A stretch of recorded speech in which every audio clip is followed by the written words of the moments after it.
Hey y'all, I wanted to do a quick upload, and I will work on a part two or a more comprehensive list of a shout out to the YouTubers who have contributed so much to the Mandela effect. Uh, if anybody wants to, they could look into the comments on that last video and see all kinds of people that I did not include that could be shouted out. I was originally shooting for the people who were uploading in 2016 or at least the first half of 2017, but I think we could expand it out to just a lot of those people that are on that list. And there were some people that were on that list that I was queued up and ready to put in there, and somehow I just, out of so many pictures, just forgot to get it into the upload. And yeah, it was kind of interesting. That video ended up being 6 minutes 23 seconds by accident, and 9:23, the upside down six there. 9:23 is the big day that I always tell people is my just a life-changing event. Ernie pointed out to me that I'd put his slide in right at the 144 mark, and he says that's the number he keeps seeing over and over and over, which is funny because I didn't plan that. All that is just a coincidence. But I was thinking lately about doing. I was thinking about doing this video about life being a big game because, um, well, one, I just watched a hysterical video on a Rust event, and it basically they recreated a version of the world in Rust. If you don't know what Rust is, it's just a video game, and people can run around and play. For a 3 or 4 day event, they got 3,000 players to get involved, and they take certain parts of the world and they claim it as theirs. So they'll be like China, or they'll be whoever they want to be, America, and they play out and they role play, and it's hysterical. But I'm just, as I watched that thing, not only is it great entertainment, but and I'll drop a link, but it's great entertainment, and there's some hints to, like, well, how far is this going to go? Just imagine the future, probably not too far off. We might be running around in games like this guy, but it'd be super realistic. In fact, it might be no different than what you're experiencing right now in front of you. If you look around you right now, imagine that in the future that you could be dropped into a game that's as real as everything you're experiencing right now. You could be looking around thinking, man, this VR technology is off the charts real. But how do you know? How do you know that this isn't some sort of game? So I wanted to bring that up for discussion with y'all. And if this is some sort of a game, what's the objective? How do you win? These are some interesting questions. But before I get into that, let me just do a build up on this game, this Rust event with 3,000 players. Some of the comments are. We've got comments like, this is easily the best thing I've found on the internet this year. Very well made. Congratulations to everyone that participated. Another one is, Brazil's entire story was literally the proverb, the child who does not the child who is not embraced by the village will burn it down to feel its warmth. Oh my gosh, that's so funny. I was so annoyed at America seemingly running it for everyone by helping OT during the raid, but after seeing the corrupt UN crumble and OT become the good guy, I can't imagine a better ending. I guess I should say there's spoiler alerts here if you want to watch the thing. Somebody else says, bro, the fact that you made this thing so engaging and entertaining to watch for 2 straight hours is crazy. I was hooked from beginning to end. And honestly, I watched it too. Some more comments. I went into this thinking, no way I'm watching a 2 hour Rust video, but I was dead wrong. What a masterpiece. Congratulations. Little do we know, Fancy Orb, that's the one who did, that's his channel name, just exposed the current events of the real world in the form of a Rust story. It's so true. I mean, if you look at that play and you look at the real world around, the real in quotes, the real world around us, you think, it's really not that much difference, is it? Um, Normally, I would never watch anything about Rust since I don't care for the game, but this is generally one of the best videos I've ever seen. The editing and storyline are incredibly engaging, and it's obvious that everyone involved put an extreme amount of effort and care into the project. It's unbelievable that all of this took place in only 3 days. it felt like it had to have been much longer. Normally, all that information would be overwhelming, but the editing played everything out, or yeah, everything out beautifully. I ended up enjoying this more than I've enjoyed most movies. This person says, I never played the game, but this production was better than the aggregate of Hollywood-made entertainment this year. Well, that's not hard to do, but yeah.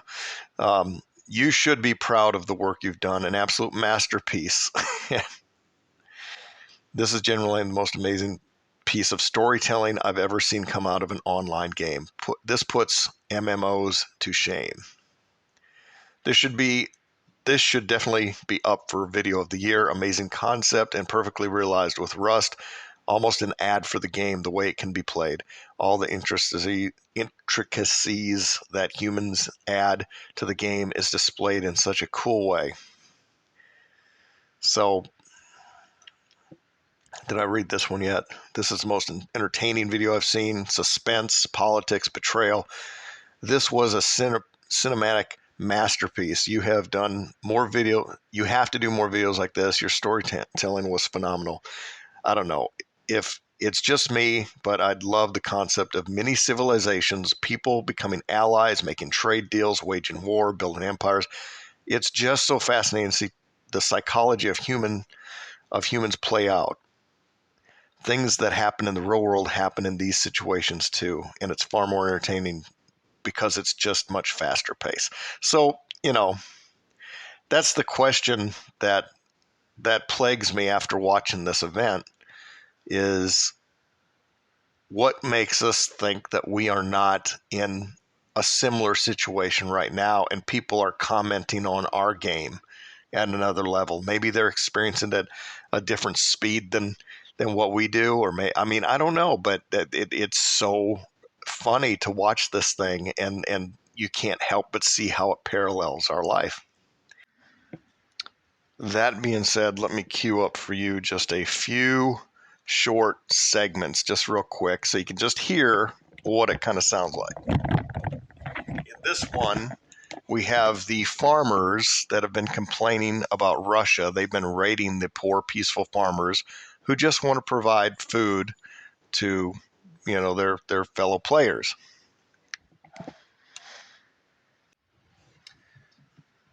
Was complete and all parties knew what they had to do. And you know who tried to raid the farmers and who tried to take everything from them? It was #Clan. They were just trying to make a peaceful nation with farmers. They not only raided us once, they raided us twice. Yes, for the farmers, okay? This is for the farmers! We'll probably raid slow. Don't think it's going to be a pummel or anything. Any enemy kits that you get, just take it. All right, so that was just a little piece of them doing some payback for all of the raids Russia was doing to the poor farmers. Now, this next one is OT and his reasoning for attacking the peaceful area of Madagascar. Take a listen. And the people of Africa vowed to protect the island of Madagascar and stop South Africa from taking more land. And with such weird timing, a desperate message was sent out into the global chat for Madagascar. Oh my god, OT is on their island. Oh my god, OT is on Madagascar right now, guys. Oh, everyone gear up! Everyone gear up and go to Madagascar right now. OT is attacking Madagascar. Go, I'm gonna go over there. Go. Literally, as I was speaking to the king of Africa, OT began attacking Madagascar. We already know OT is the biggest threat so far on the server, and as soon as I tuned in, the people of Madagascar were being ravaged. OT Dinling, the war general, arrived on their tugboat and sieged the entire island similar to how they did in Antarctica. The Madagascar island has very minimal resources, and the primitive islanders couldn't fight off OT's heavy weaponry. Their people were being killed off. OT was door camping their buildings. But fortunately, OT realized there was nothing here worth their time and soon would pack up their boat to leave. Dinling, what is your men doing right now? You're attacking the peaceful country of Madagascar, Dinling? No, okay, wait. Sorry, Fancy. We gotta talk. Yeah, we do need to talk here. Well, think about it, Fancy. If everybody was just allied and everyone was just buddied up and just free-farming the islands, there'd be no fun. There has to be some beef. There has to be some violence. I mean, OT Dinling makes a point. This is civilization. People will continue to fight on this server, and this is just the beginning of it. We're still in stage 1, where every country is getting established, but soon this server will start to see more wars as tensions around the world grow. But So there he says it. We got to make it interesting. We got to have some fun. We gotta fight. So last little clip is going to be well, let me go find it. All right, this last little clip, which I thought was hilarious. The people playing as North Korea were role playing it very well, and they were abusing their citizens. They were killing them mercilessly. So somebody snuck out and told OT, that's the one that just said you got to make it a little fun. They told OT about this travesty of justice, and OT decided to attack the North Koreans. So the North Koreans made a little bit of a mistake by taunting OT. So here it is. OT is slaughtered through all in the biggest social. Hold on, I hit something wrong. All right, I found the spot. Here we go. Side of the server, which happens to be where North Korea is. OT perfectly timed their arrival before the sun rising, cleared out the entire country right before the sun came up. It was brutal watching OT slaughter through all these North Koreans, but after about 10 minutes of attacking, it looked like OT was about to leave as they profited many weapons and armor from this attack. But the Supreme Leader Porgy would make a huge mistake that would backfire immediately. This is your final warning. If you do not leave now, I will fart all over your keyboards. Why would Porgy say that? That was the ultimate disrespect to OT, so they turned right around and went back for round 2. But this time, they didn't show remorse. OT immediately laddered up North Korea's base and completely took control of their roof access. And now the North Koreans were panicking even more. All right, so it's just, that's kind of the game. It's just hilarious. And poor North Korea got wiped off the map and out of the game because of their taunting of OT. So I hope that you will take a little time to entertain yourself with that and think about the possibility that this reality is just one big game. And if it is, that would explain perhaps the synchronicities that sometimes come at us for, just we say it's just a coincidence, but it's funny all the coincidences and all the weird things that we've seen, especially since the Mandela effect. I see the world as completely unreal, an illusion. None of this is real. I see the coincidence as symbolic of something. Somebody's trying to get a message to me maybe, or just telling a joke. This picture was sent to me by Dan, coincidentally, on the same day that this picture was sent to me from Suso. These guys have never sent, well, maybe they've sent a sky shot before in the 7 years that I've known them, going on 8, but on the same day to get a sky picture from these two guys, mighty synchronistic, I'd say. What does it mean? I don't know. To me, it's just more evidence that this is just one big fake place that we're roaming around in. It's interesting at the very least. And there's Suso. That's the picture I would have added in the last video if I would have had it, but I got it now, so I would put that picture of him in all of his Mandela affected paraphernalia. If this is a big game, if this life we're living is part of a playthrough, what would be the objective of this game? What's the purpose? Why do we do it? Is it, some speculate it's to live the most exciting life, or the life that other people would want to live, like to live an enviable life, to do everything just right. Great relationships, learn lots of cool skills, have lots of fun, I mean, there's that aspect of people, and then others might say it's just to learn, just for spiritual growth or maturity. Could be about maturity. Could be a simulation. I mean, it could involve all of these things. It could be a simulation where the observers of this simulation are learning something from our efforts, from the things we do, just like we use simulations in this world to learn new things. Could be just sheer entertainment. Look at our love of, well, I don't love them, but reality TV, which isn't very real. This could be like the ultimate reality TV show.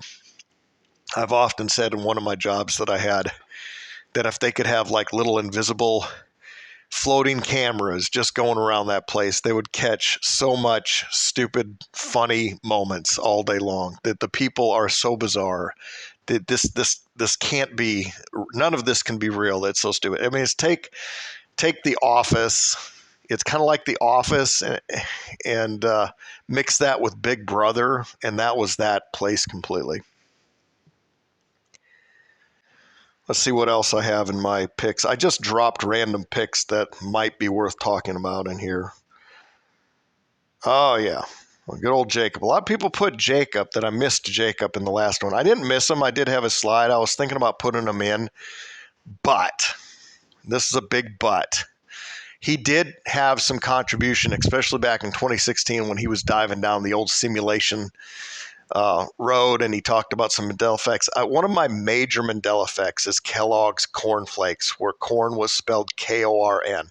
And in a video that I watched from his way back when, he was holding up the box of cornflakes. He actually had it. Now, that video that he had in that reality, when I was in that reality, is still in this reality, but it's very different now. It's almost the same, but there's major parts that are changed. So in the video that he's done in this reality, he doesn't hold up a box of cornflakes anymore. Doesn't even bring up cornflakes. But in I know this sounds crazy, but in that reality, when I was there and I was watching his video, he held up the box cornflakes, and it was spelled with a Korn. And you know how he does that little kind of like high-pitched whiny voice, like he's about to cry? I'd say he's acting, of course, but he's like, it's supposed to be corn, Corn, not corn with a K. That was the way he did it. He did I could just see it. I still see it exactly how he did it. And it wasn't long after that video that I'm in the grocery store, I'm in the aisle, and cornflakes, every single box had changed to Corn, like it is now. And I went back to Jacob's video, and his video had changed. He no longer brings up, he never mentions cornflakes in the video that it is now. And it's the same video, same title. Everything's almost exactly the same, but it's different. He also, in the first video, did not bring up Bible verses, but he did in the second, or vice versa. It was just little things that were changed in it. But major, that was, so I sent a message to Jacob Israel. Back then he only had like 30,000 subscribers, and he actually replied to me sometimes. So he actually, we went back and forth a couple times, but I said, dude, you're not going to believe this, but there's flip-flops happening. There's flip-flops. This thing flip-flopped on me. And the very next video he did, he used the word flip-flops, and I saw flip-flops just take off. Everybody was talking about flip-flops. I remember Taryn Lupo wanted to do an interview with me about the flip-flops and the blending of reality when I did a video about reality blenders, but then we never did it. We never got quite together. Plus, I told him he likes to have people like be live, and I said I don't really like to put my face out there and all that stuff. So we never did it. But I was thinking about this Jacob Israel, because he doesn't put out a lot of videos about the Mandela effect now. He goes all over the place. And I don't know how active he's been in the community, but just as I was just saying, he's not really too involved with the Mandela effect videos. Here he put out like that same, here's another coincidence, like that same day. Actually, he uploaded this at exactly the time I was going to upload my last video, except I waited till the next morning because there was a few slides that I wanted to put in there. So I didn't put Jacob in there, and I was going to say he's not really putting out Mandela effect videos that much, and I don't know how active he is in the community. And he uploaded this one at the same time I was about to upload one.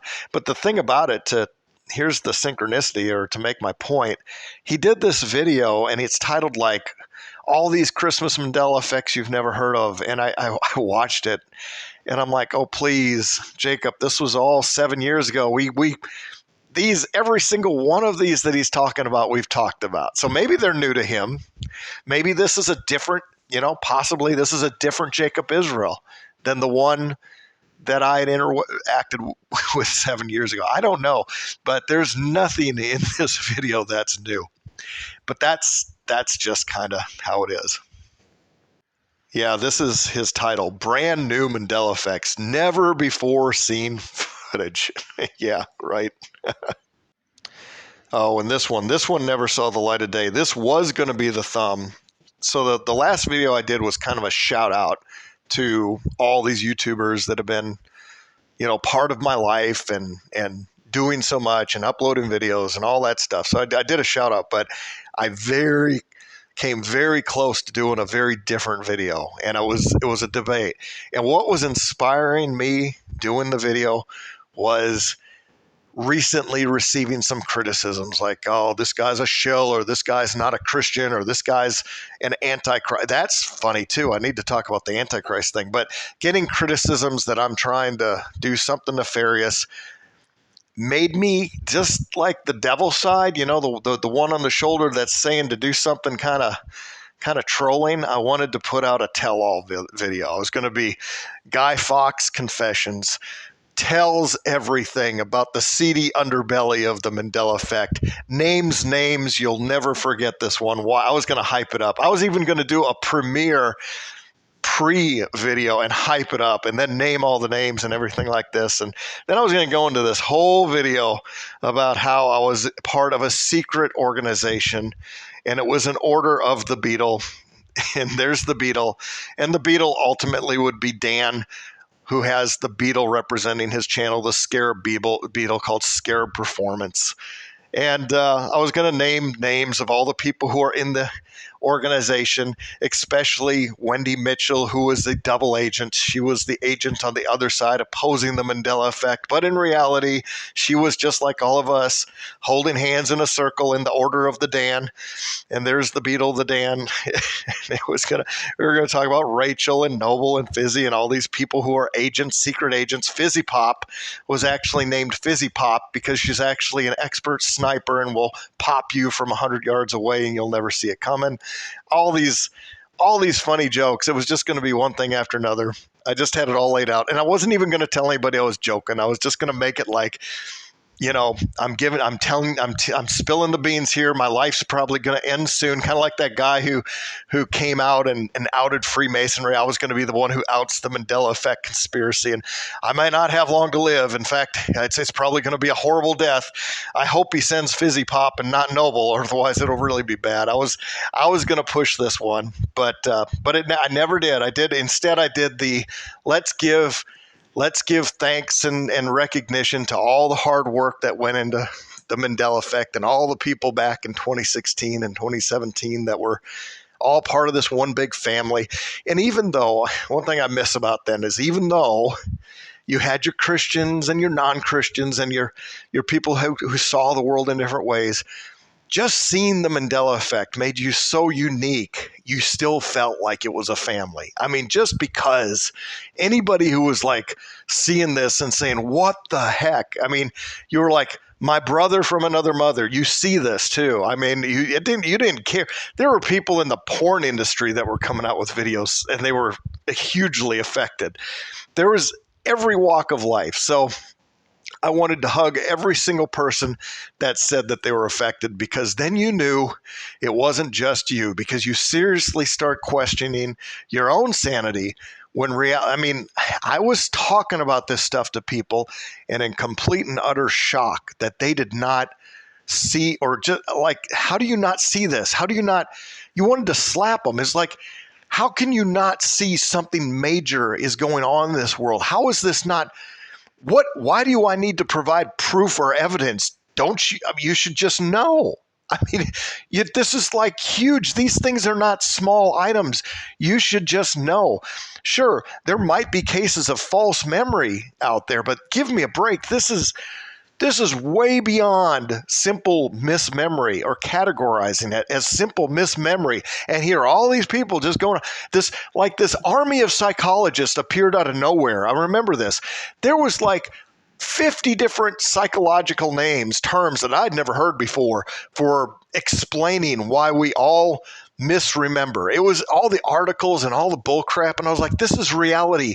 This is reality itself putting that out there, because they're trying to shut down anybody that exposes it or talks about it. I was so amazed, and every single person I would bring this up to, I was in utter disbelief that they couldn't see it the way I did. And of course, after a while, you start realizing nobody's going to see this.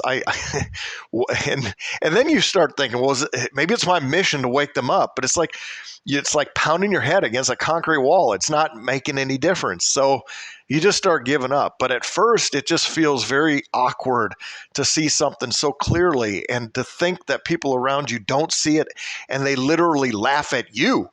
They laugh at you and talk and whisper behind your back about you for pointing out things that they should be clearly seeing, but they don't. So that was my experience, and that was a very small group of people. That was their experience too. So that made us family.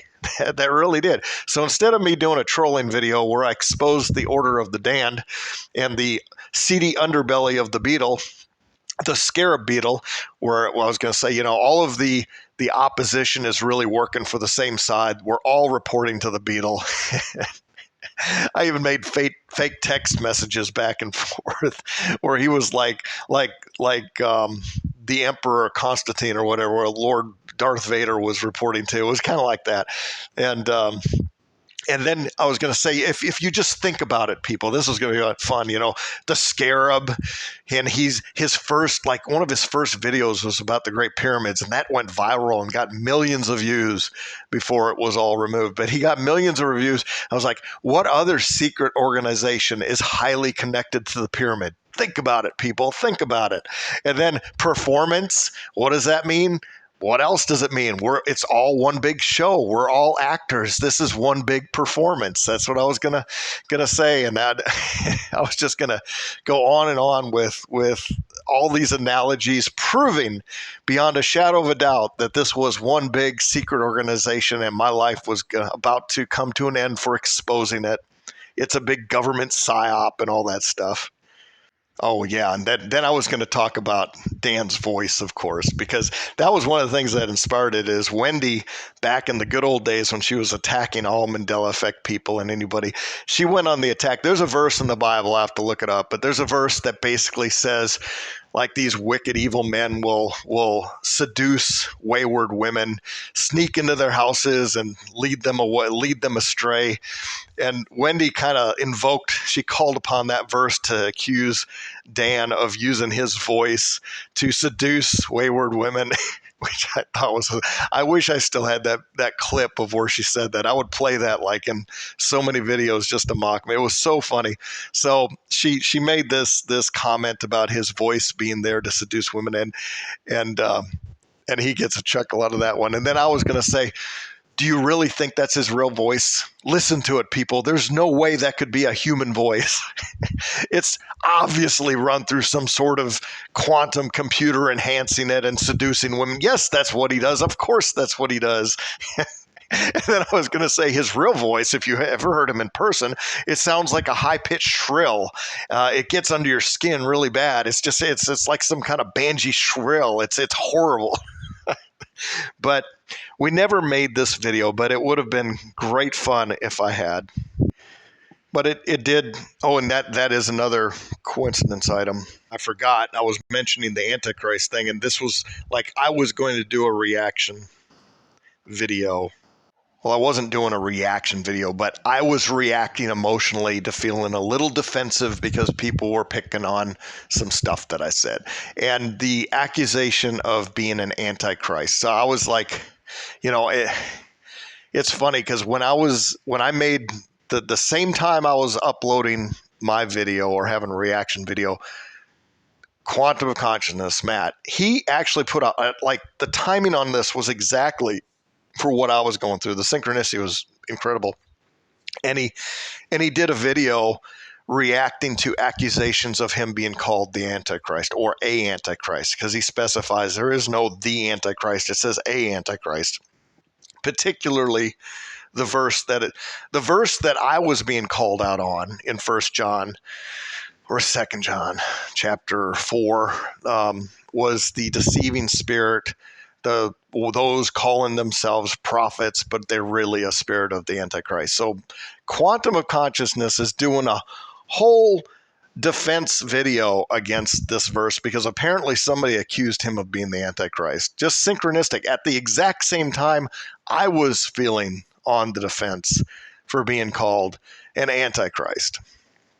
So that's kind of where this was going. That another synchronicity. I mean, it's just a huge coincidence that all of this stuff was happening right at the same moment, and it's all coming out. It's like we're all, I don't know. It's funny to see. So instead of doing my big joke video, I did the tribute video, and I'll do a part 2 and try to include more people. But give me time. That takes a lot more time than this type of video where I just hit a button on my phone and start talking, and then as soon as I'm done talking, I just hit upload. It's really no work. But just to wrap it up, I did watch this, and I thought it was hilarious, and I thought, what if this illusion of reality is a big part of it for entertainment? Now, for the people who are suffering, like in day-to-day life, when this world sucks, it sucks really bad. And that's where you start thinking, no way, this is entertainment. Well, it's not entertainment for me sometimes. Maybe it's entertainment for somebody above, but it's definitely not entertainment for me. But there are times that this reality makes me laugh too. There's times that, like the fennel incident for me was a time when somebody from the outside of this reality was having a joke on me, and I actually said that was pretty funny. And there are times that this reality is hilarious. This little simulated Earth, which those who like to look at geography changes, you're going to love where they positioned South America in this Earth simulation. But getting off topic, the basic thing is, if this is one big game, for whose entertainment is it? And I'll admit it. My life, I can't say if this is a video game, I'm not playing it very exciting. It's just nothing. I'm not doing my work life is about as mundane, as boring as it can be. There's nothing spectacular, nothing going on. I mean, my son, I get to go to see him graduate tomorrow. He does the ceremony. He's getting done. Great to see him finish an engineering degree. Super huge relief. But that's the excitement of my life, is seeing the kids grow up and go off and do what they're going to do. And my whole prayer is that they just don't make the same mistakes as me. Do it better than me. Play your game. Play your life better than I did. That's my message to them and to the whole world. Do better than me. Because where I ended up. So last year sucked. Like last year, from June of 2022 to June of 2023 sucked majorly. One of the worst experiences ever. Financially was in the hole, plus work itself was abusive. I mean, I was surrounded by a bullying, threatening to just very threatening environment. It was really tough, and it was killing me. My DNA was unraveling. My stress levels were through the roof. I was physically being harmed because the stress was physically harming my body. And all the advice that I got was, well, just don't let it bother you. That was and I was like, I can't. I wish I could just turn it off. I wish I could flip a switch and none of this bothered me. But I realized during that experience, the thing that I was holding on to in this life, the reason it bothered me the most was my son, and is still having a year before he walks like he does tomorrow, before he finishes this degree. I was so concerned that I wouldn't be able to support him financially, that he might drop out and just quit. He might never finish. He might not do it. I mean, I just didn't want to see him not complete the engineering program. A lot of his life and everything. To me, I was holding on to that. And I realized that was reality, what the big hold that reality had over me. was that I really desperately wanted to see him finish this, and I would do anything. I would suffer and endure anything that reality could dish out just to get him there. And I just barely survived that year. Then it's very coincidental because I was interviewing for several different when I was trying to get out of one bad spot, which was the one abusive job I was trying to get out of really bad. I was interviewing and I had some great prospects. There was one I was really excited about and I wanted to go there. And my wife said, "No, it's you're going to get an offer by this one company." But then later on, I had an interview with another one. She said, I feel like you're going to get that. So it was like, well, I can't get both. So you can't be right. So it turns out I did get a job from the first offer, and that job sucked. I mean, that was the dumpster fire, and they warned me it was a dumpster fire, and it truly was. It was horrible, and it was abusive. But then the other company that my wife said I was going to get a job at, they called me back. So 6 months later, I ended up going to work for them, and that's where I am now. So she did call it right, and she did that with predicting a friend of hers that she worked with was she foresaw her having twins.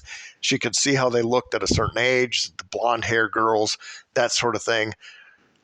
So shortly later, that friend became pregnant, and when that baby was born, it was just one child with dark hair. Didn't make any sense. She thought, well, maybe I'm not 100%, but sure enough, years later, it turned out that she was exactly right. It just took a while to get there, but she had the two daughters with blonde hair exactly as she predicted. So I don't know how it works, but some people can just see she's had this ability maybe her whole life, but it was really enhanced when she had her near-death experience. That was the thing that she came back from the near-death experience and the visit with God. She went into the light and had a conversation with God. And when she came back, she had like this hyper ability to do that. So you leave the NDE with a parting gift, apparently.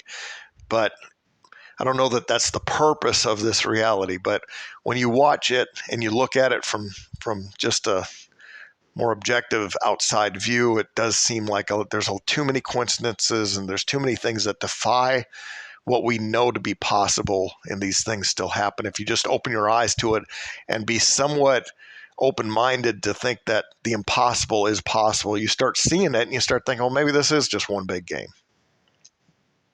But I can tell you that like the current job I'm in is comfortable. The money's great. I've got a senior management title. And it's funny because I've seen that as you move up in certain companies, you do less work. You contribute less to the world. The work you do is busy work. It's nonsense work, and yet you get paid more for it.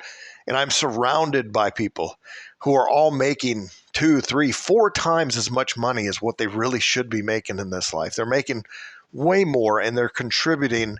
The lowest paid person at McDonald's contributes more to this world than these people. They are doing nothing but busy work. That's all they do. And it's all surrounds it. It's all revolves around where the big money of this world likes to revolve, and trading stocks and moving money and buying companies and breaking them down.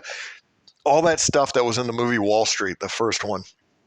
That's so much, and the importance of every task. When you look at the task by itself, it's a meaningless task and does nothing. It does nothing for nobody. But when you attach it to making BS money, which for BS money, that's not creating or contributing anything. It's just moving things around, breaking it down and reselling. It's not producing anything.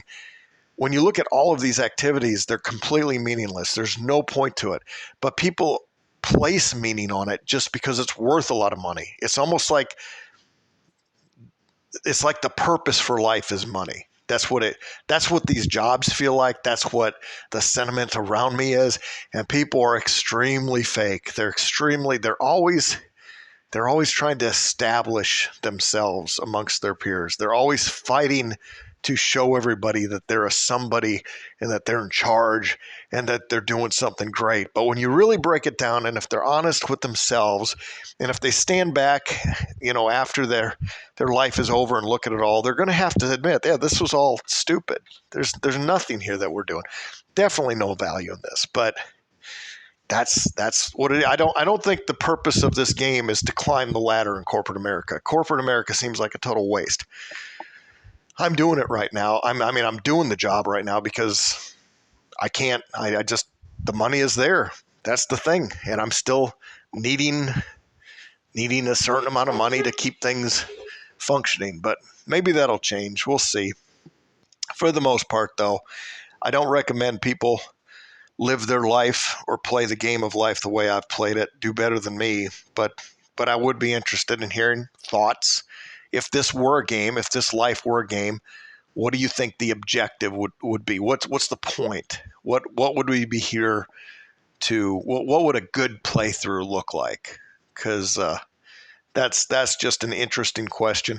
If you get a chance, watch this Rust playthrough and tell me what you think. Anyway, just had to upload something because it's been a while, and hope you have a great weekend and probably get some time off from work, hopefully, if you're fortunate. All right, God bless.